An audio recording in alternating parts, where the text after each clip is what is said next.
নমস্কার বন্ধুগণ, আপনাদের কাছে আরেকটা ভিডিও নিয়ে হাজির হলাম। এটা একটা 48 ইঞ্চির স্টার্টার।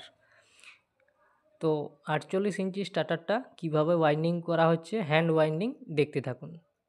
তো এখানে আমরা প্রথম প্রসেস কি করছি, যে যেটা আমার কয়েল থাকছে পুরনো, সেটা আমরা কাটিং করছি। কাটিং করে একটা স্টার্টিং এবং একটা রানিংয়ের যতগুলো টার্ন আছে সেটা আমরা গুনে নিচ্ছি।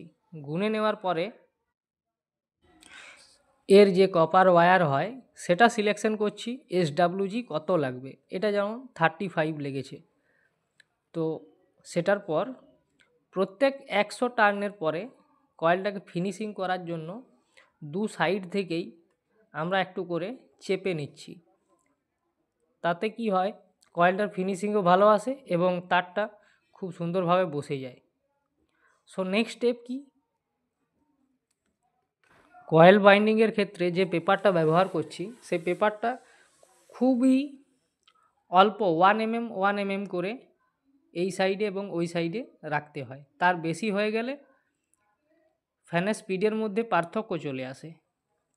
তো নেক্সট টাইম ফুল ভিডিও দেবো, এটা অনেক লং হয়ে যাবে, তাই এখানেই শেষ করলাম।